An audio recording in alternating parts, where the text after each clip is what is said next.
Yes, it's Ask the Consul, and my special guest, guests are consular officers from the United States Embassy right here in Jamaica. Let me ask him to introduce himself. He's a seasoned broadcaster. Hey, good morning, Vernon. My name is Miguel Penix. Happy to be here. My listeners will know why I don't want to pronounce his name. And also, this is an unusual name. Yeah, my name is Elena Zlotnick. Oh, let me try that. Elena Zlatnik. You got it. I got Perfect. it. There you have it, Miguel Penix and Elena Zlatnik.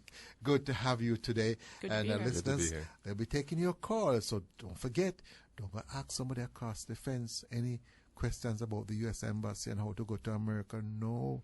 Worse, can you imagine they have tried and they didn't get through, then they come back and they give you all kind of stories, and they're not going to give you accurate information. So you can call us now, and we are here ready for you. Okay, Miguel and Elena, what's happening? Anything new on the scene, or are you having any challenges in terms of dealing with persons who come to the embassy? Are they still doing anything which they ought not to do? What they need to do to help themselves in terms of making sure that their visa applications are dealt with in a timely manner? It seems as if, Miguel, you want to start things off? Okay, yeah, no problem.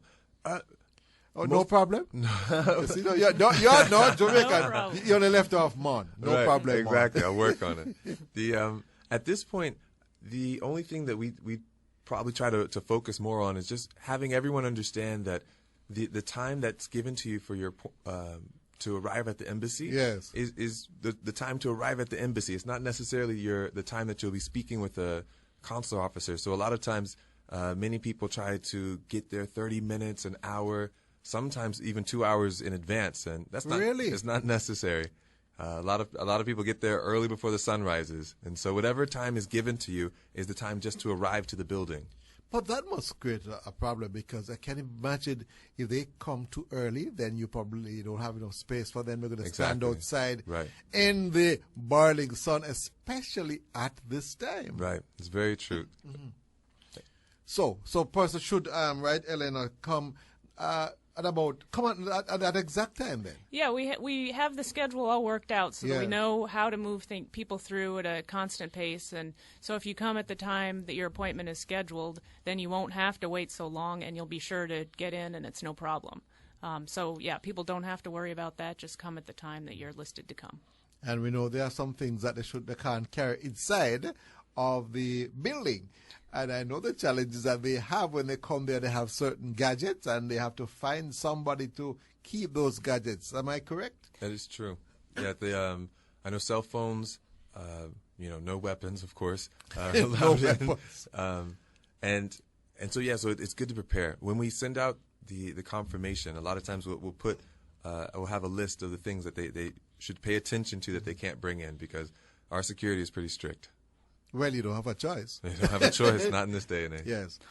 Yes, go ahead, Elena. Well, I just wanted to point out there are a lot of, regulations about what you can bring and the time you're supposed to come. But we really want people to understand they don't need to be nervous about the interview. It's not a test. We're not asking trick questions. We're just asking people questions about themselves and their lives. And so remember what to bring and not to bring. But when you come, just relax, and we'll just talk to you for a bit, and that's what it takes. A lot of persons, they feel that when you go there, they're going to trick them. They don't want to give them the visa, therefore they have to be careful. And they know they probably are trying to be smarter than you. And being smarter than you, attempting to be smarter than you, can mean probably making up some stories. Well, and that's the thing. They just tell the truth. There's no trick answer that's going to get you a visa or that's going to get you in trouble. So if people just come and they're open about their experience, then that's all we need from our applicants. What are some of the other challenges, or tell us if you want to help those persons who are coming to the embassy to get their visas, what they need to do to make the process go through quicker, or matters can be expedited. What are some of the challenges that you have seen that persons probably create for themselves and make it difficult for you to deal with a system in a more timely manner? Well, here's one thing for people to think about. If you have some papers related to I don't know, your work or your schooling or anything that you think we might want to see, have them ready, have them in your hands, but we'll ask for the documents that we want to see. Sometimes people, they're looking for things, they're shuffling through their papers, and that can make them feel a little bit flustered and nervous, or it can slow down the process. You know, we understand a lot of times you might have some papers and you think we need to see them, but we can ask you the information and you can tell us, and we don't really need to see the paper. So have what you think you need, but don't feel like you need to be giving us all this stuff before we ask for it. And of course, there are some persons who say that they need all these papers and we carry them and they don't even look at them, you know? Yeah, and that does happen, but a lot of times we can just ask you, you know, if I say, are you in school? Where are you in school? You can just tell me. I don't always need to see the information, but sometimes if there's something more complicated or we have some additional questions, then we will ask for the documents. Just because we don't ask for them doesn't mean we don't appreciate the effort that people put into being prepared and having everything that they think we might ask for. All right, you're going to go for the break right now. You're listening to At Your Service here on Nationwide 90 FM, a revolution in media. Yes, this is the People's Program, the People's University. My very special guests are consular officers from the United States Embassy right here in Kingston. And feel free to call us. Doesn't matter where you want to call from. You're in the Caribbean or anywhere in the world, you can give us a call. Yes, our guests are Miguel Penix and Elena Zlatnik. And just remember that today is International Youth Day. And Secretary General Ban Ki-moon's statement says, in this landmark year as leaders prepare to adopt a bold new vision for sustainable development, the engagement of youth is more valuable than ever.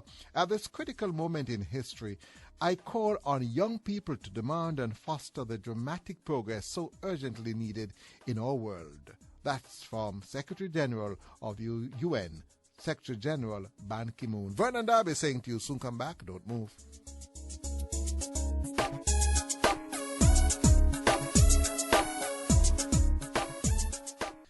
We have Angela on the line. Good morning, Angela. How are you doing? Good to have you.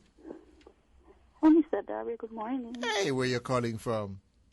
Clarendon. Clarendon. Yeah, man, Clarendon. Yeah. Good place. Good morning to all my listeners in Clarendon. Go ahead. Yes, I would like to speak to the U.S. Embassy. They're listening. Yeah. Good morning. Good morning, Angela. Yeah. I would like to know, my employer is trying to get a visa for me to travel with them to take care of his children. I would like to know what she's supposed to give me. Good morning, Angela.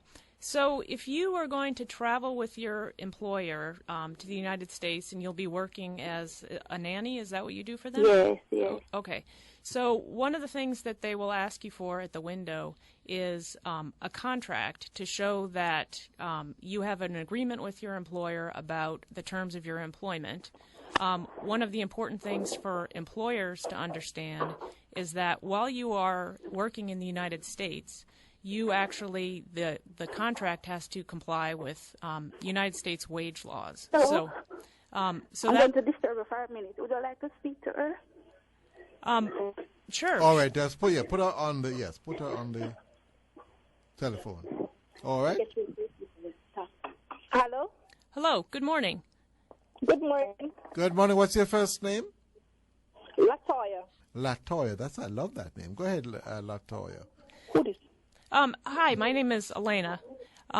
Yes. And so Angela asked me to speak with you a little bit about the requirements if she's to travel with you to the United States as your nanny.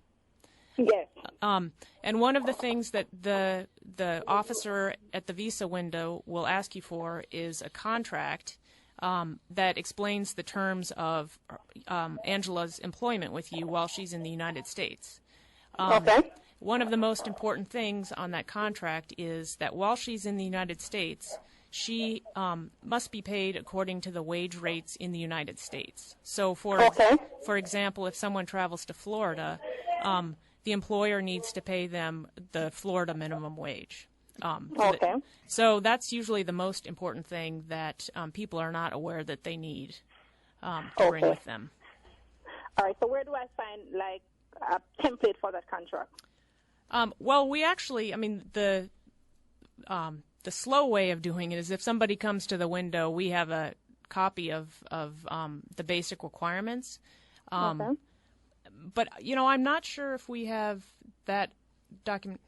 Miguel, do you know the answer to this one? So I would say what you can do is send us an email to ask for a copy, for a template, and we can send that right back to you by email. Would you like that email address? Yes, I would. Hang on a second. Let me get a pen. All right, no problem. So always have to remind my listeners, when you come to the university, you have to come with your pen and paper. No, I'm old-fashioned. You have to come with your iPod. All right, you ready now? You have your pen and paper? Yes, I am. You should have pen writing? Yes. All right.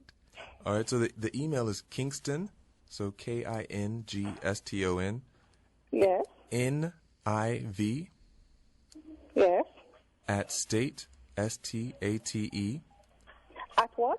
state. Give me that again, please. All right, so Kingston, NIV, Yes. at state, and it's STATE, STATE. .gov, GOV. Okay. And just let them know, the situation that you'd like your helper to travel with you, and you're just looking for that template for the contract, the employment contract. Alrighty. All right? Alrighty. Thank you very much. No problem. All right, thank you very much for calling. And now you're prepared to take your helper to the States. Now you have the information. Good. So, Yes, I do. Thank you. all right. You have a wonderful day. Now, that is interesting. I must tell you, that is a first for me. I did not realize. I probably should have guessed it all. But then, when it comes to certain things, I don't think we should try and guess. We should find out. I didn't realize that if you go to the States and you have somebody working for you, you have to comply with the working laws of the United States. And it seems very obvious. But we would feel that, I'm traveling to the United States. Therefore, I employ this person in Jamaica. Therefore, the rules that I have in Jamaica ought to apply to the United States. But you're telling me that this is not so. Right, yeah, that comes from the Department of Labor. Okay. And it can be anything ranging from, a nanny taking care of children, a helper just helping out with the family, and or even, any kind of employment that someone would need to accompany someone, a nurse as well accompanying an elderly gentleman. They would need to fill out that contract and just make sure that they're getting paid and follow all the regulations the Department of Labor has established. And there are multiple templates out there, but I think to make sure you find the right one, emailing in or going to our website would be the best way to find the right one for you. Right. And another, for employees who are traveling with their employers, even though your employer might be in charge of creating that document, it's important for the employees to understand the terms of it, because when they enter the country, their visa will show that they are the employee of the person that they're working with. And so it's just important for them when they're at the border, if someone says, oh, you're coming here to work with this person, what is your work situation? They should be aware of what's in that contract and have a copy of that document with them. I tell you what, let's hold that point. Don't forget that point, though. Right. Let's go to this caller. Pearl, how are you doing? Good to have you. I'm good, Mr. Darby. How you doing? Not bad. And where you calling from? I'm calling from Kingston. I'm living in Portmore, but I'm actually at work now. Okay. You go right ahead. Yes, I'm calling from the American Embassy person.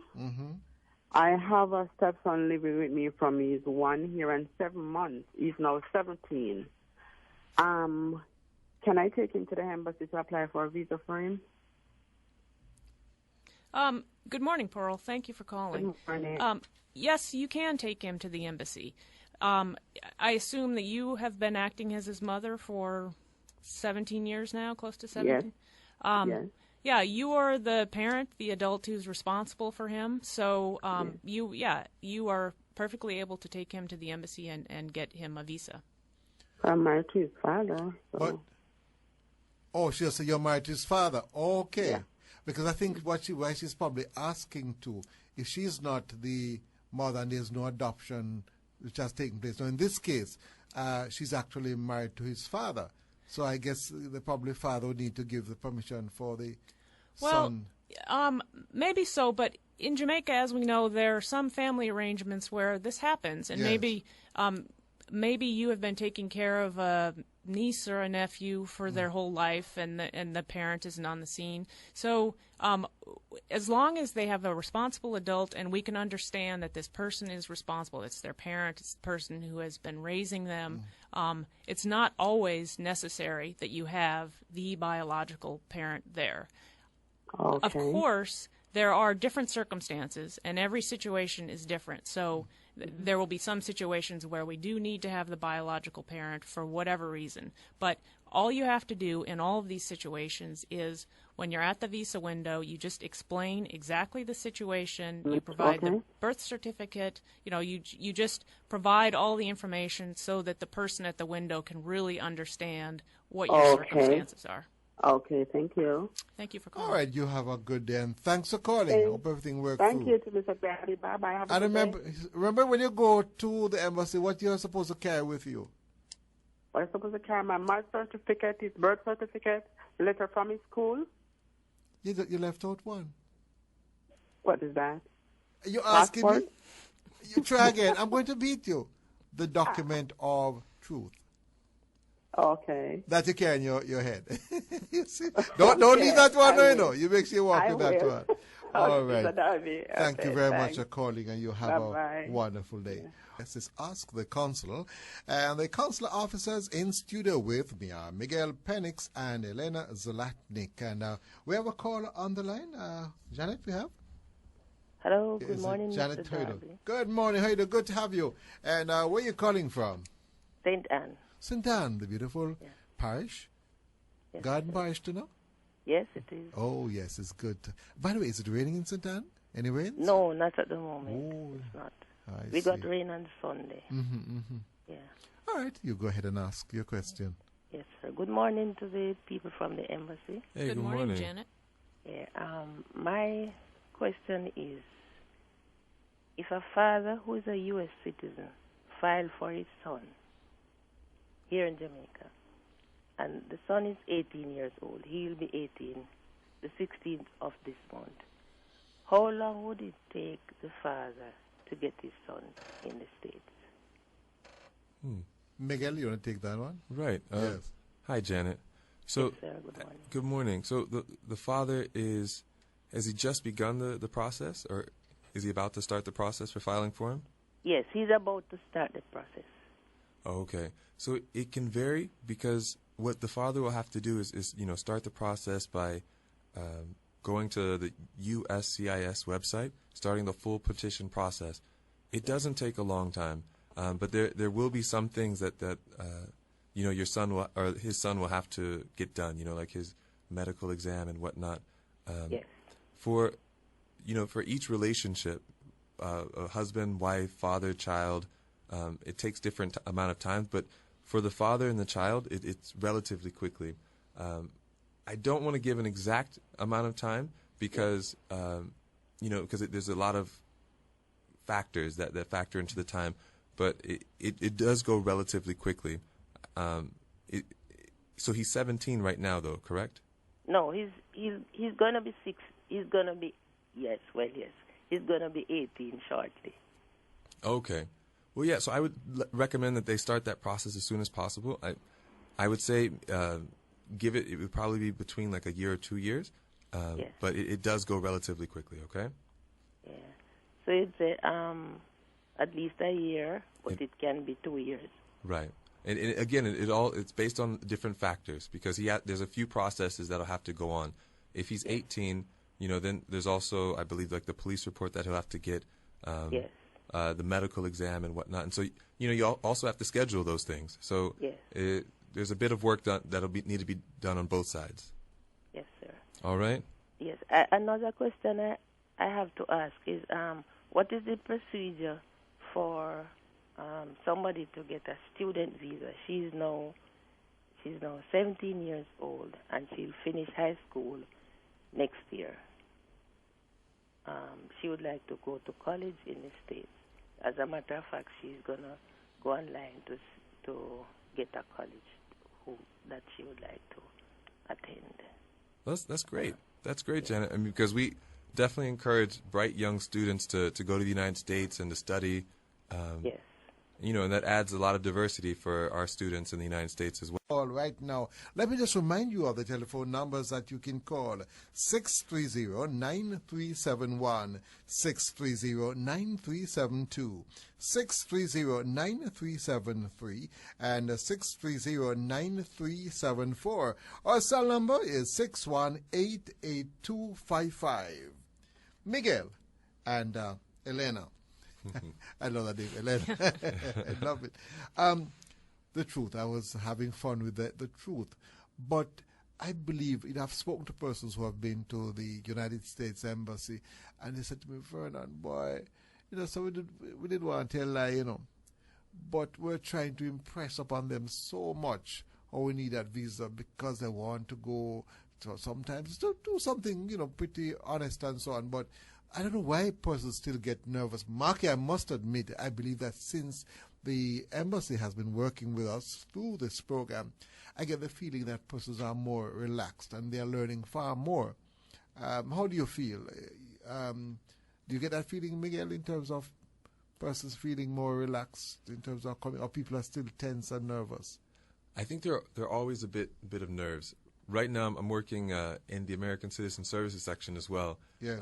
And even there, there's a bit of nervousness, but I would say that I feel people are a bit more relaxed than when I first started. When I first started here about a year and a half ago. So I just need to there's no need to impress you guys. Just speak the truth. Need. Right, exactly. Just speak the truth and nothing but the truth. All right, we have another call on the line. We have Natasha. Let's go to Natasha. Natasha, how are you? Good to have you. Where are you calling from? I am basically on the road, Mr. Daffy. Hello. Let me fall out now, I hope you're not driving, I'll pull over. You pull over right now, because the worst thing can ever happen to me on this show is to be reporting that someone who's on the line with me just had a crash and died. So I don't want that to happen at all. I'll never be able to do the show again. No, I won't put you through that, Mr. Right. Go ahead and ask your question. Okay. I have my passport is now expired, and I want to renew the passport. I've done a divorce where I changed my name back to my old name, but my visa has both names, but it's not expired until the next 3 years. What do I do? Do I take in back the visa to the embassy to get that changed? Good morning, Natasha. Thank you for calling. Good morning. Once you get your new passport and you go through the Jamaican system to get your new passport, and you establish with them whatever information you need to have about your name change, if you've changed your name or that sort of thing, you will be able to travel if you have both names and you have the documentation about if you have a name change. You will be able to travel with the old visa and the new passport. Okay. Some people like to come in for whatever reason and apply for a new visa in their new name to get everything squared away, but you don't need to do that, and quite frankly, there's expense involved in doing that. So that's your choice if you want to do it, but a lot of times people do end up, even without a change in life circumstance, they have a new passport and the old passport with the visa, and they end up traveling with both of them. Right, because that's what will happen. I would have to travel with both passports. Yeah. But seeing that it hasn't expired until the next 3 years, right, I could just continue to use that until it has been expired. Then I reapply for the visa with the new name. Yeah, that's fine. Just as with all of these things, when you're traveling into the U.S., it's always smartest to have all the documentation to back up everything, just in case there's some confusion at some point. Oh, so I need to walk with the papers. Well, it would be smartest to do that. Usually, we would have in your first application, you probably had your former name or your maiden name, and then your married name. So, and they have the fingerprints, so they'll know it's you. Okay. But it's always just a smart idea. Why not just put that in your luggage and be sure that you have that And just in walk with case? it. Okay. Because the visa has both names, both they Yes. both names. But it's a little help there now. When you say your luggage, I just check on luggage, no. I know Right. that. Right. You're right. Not your Next luggage. thing that's you know, on the plane. that your luggage is in London and you're in the US and you don't have those documents. No, I'll make sure to walk with all the stuff just in case there's a question. It's always good to have copies of documents too. By the way, do you accept copies of documents? Yes, sir. I No, always not have you. copies. I'm talking. Do you accept copies of documents, Elena? Depends on what kind of documents you're talking Yes. about. The the birth certificates, the police reports, all of those things need to be an official copy. Yes, right. All right. Any other questions you want to ask, or that's it? That's it. I was thinking of applying for my son, who will soon be 18, October. Mm-hmm. So it's okay to do that now for him. I'd have to go in with him. Mm-hmm. That he's under 18. He can come in by himself. Okay. He's one of those special kids. We don't want to call him special kids. Yeah, it was a challenge, right? He's a challenge child. Right, Yes. then So you you would need to definitely, be- you yes. can go with him. You can come in with him. That wouldn't be a problem. That wouldn't be a problem. No. So even if he's after 18, I could still go in with him? Yeah, that's fine. And that's something for people generally to understand. We do have people who have, special mobility issues or whatever. So it's not like those people you have to say goodbye to them at security and they're on their own. I mean, there are circumstances in which somebody who is not applying is able to come in with somebody who's applying. Okay then. Alrighty then. And by the Thanks way, very much for you. Yes, Mr. you are Darby. the special person because I know that it takes patience and understanding Oh, and yes, caring. it does. Yes. So It does. you just be strong, you see? Yes, Mr. Right. Darby. I thank you. Have And a- you're doing a great program. I listen to you every day.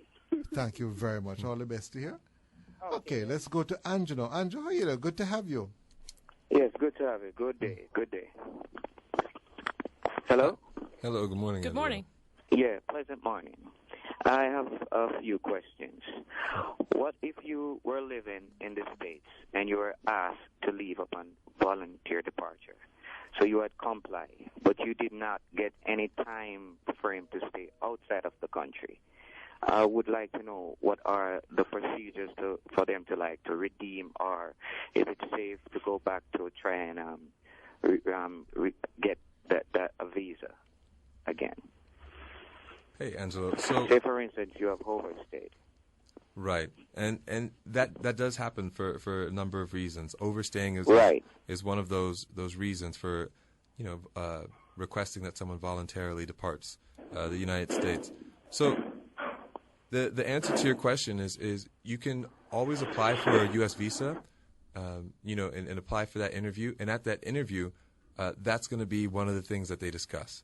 And for some voluntary departures, you'll need to be outside of the United States for 1 year before they allow you back in, 5 years, or it could even be 10 years. For you to know the details of yours, you'll need to go in and apply. Okay? Understood. All right. Understood.